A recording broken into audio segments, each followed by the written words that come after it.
Hiya crafters, Amy here with Amy's Wares, and today I'm going to play with some goodies from the May release at Not Too Shabby. I have a couple paper pads and some ephemera here. Now, I will tell you a little bit more about Not Too Shabby as we go along, but these are some of the items that they sent me. I did also get a stamp set and a die, but I'm not going to use those really today very much. I'll use those in a future video. But in a moment here, I'm going to show you a photo of all the finished cards I was able to make using basically just this paper pad and some of the ephemera. So here's a photo here. I'm going to zoom in. I have several cards here. Now here I have laid out the ephemera pack. And there are loads of cute little bee-themed, honey-themed flowers, a few sentiments. And I'm just kind of flipping through this book to pull out these pieces that I feel coordinate well together, though the whole pad really goes together, obviously. I have a bunch of different dies from my stash, and I'm just basically going to cut a bunch of parts out and combine them with the ephemera and figure out how to pull these cards together. Now, as you saw probably on the thumbnail for this video, this is very, very much out of my comfort zone. I use pattern paper occasionally, but I don't typically use it in tandem with ephemera. I almost never use ephemera, and I don't usually use pattern paper like this. I may use the occasional scrap here and there, but this is definitely not my go-to style. Now, I watch other crafters with their different patterns to pull these types of cards together, and I'm always entranced and I love watching them, but this is seriously so difficult for me. You're probably thinking I'm crazy because I'm using pattern paper and ephemera and it's supposed to make for quick and easy cards, but I struggled with this. Like, it was so foreign to me to create in this way. So you're going to see a lot of just kind of moving pieces around, trial and error, like just back and forth. You're going to see a lot of that in the beginning, and then I promise I will pull some things together, and it did get easier as I went on. So I was encouraged and I was having fun as I kind of got the hang of it, but in this beginning here I was really honestly struggling to figure out how to do this, because this is just so not my wheelhouse to make this type of cards. But these were so cute. These patterns worked so well together that it really did end up making it okay to kind of pull these cute designs together. So here I used this nested die from scrapbook.com, and I cut a bunch of honeycombs out in this larger and smaller size, and I'm just kind of putting them across some dark gray cardstock for this composition. Now, these two honeycomb ones that I made are actually, I think, my favorite out of this little batch. But let me know in the comments what ones are your favorite. I will show them all at the end, so do stick around. But to tell you a little bit about Not Too Shabby, they are a small business in Illinois. They reached out to me and asked if I wanted to guest design for May.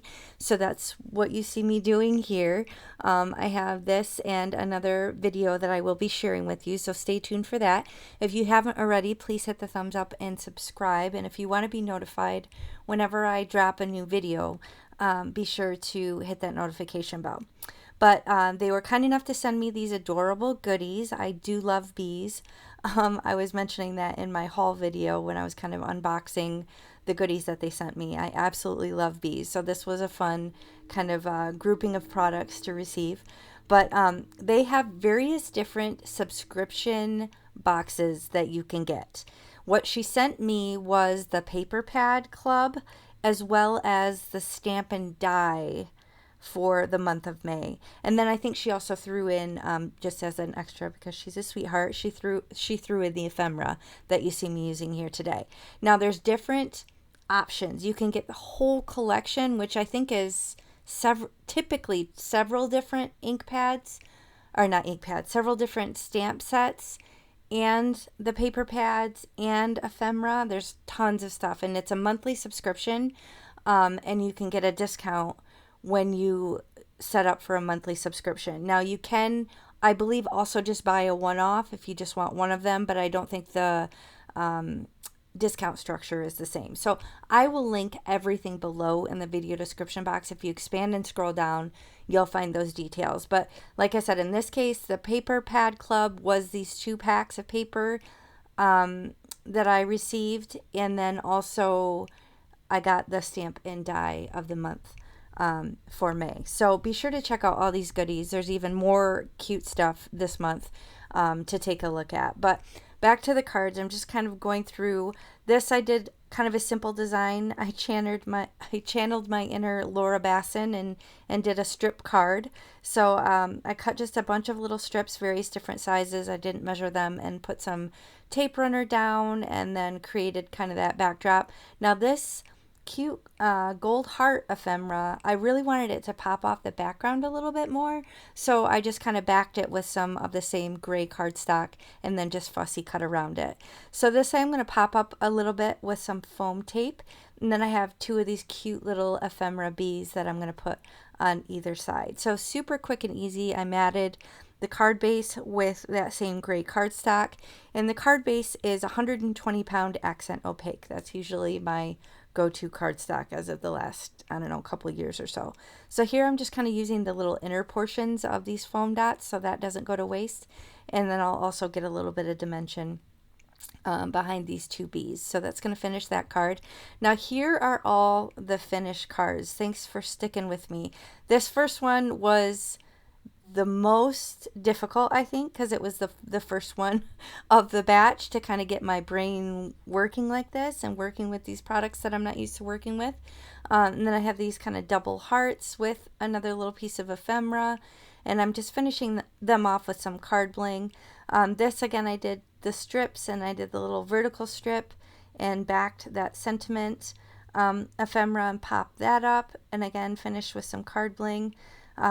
This one, actually both this and the white one, the two honeycomb ones, I think are my favorite. I love, you'll see I did use that stamp and die, which you'll see me use on a future video. I love it. It says, "Oh honey," and it's just so cute. I love that it has a coordinating die. Here's the one you just saw me finish with the Be Happy ephemera and the cute little bees. And then here is the final honeycomb one, and then I do have a couple others that I made entirely off screen with the lavender inspired pad, and I'm going to show you those. So these, I cut out that little vase of lavender, kind of fussy cut around it, and use some of the pattern paper from that pad to cut out the thank you and do a stitched edge border die on that background. And again, just a couple pieces here, backing it with that gray to kind of help it pop off the composition. And again, added it to an A2 size card base. So 8 cards here, guys. This is a big batch, and it's out of my comfort zone, but it was fun, and I'm so thankful. Thank you to Jamie for sending me these goodies. Be sure to check out the small business in Illinois. I'll link everything below. And thanks for spending time with me. I'll catch you next time. Bye.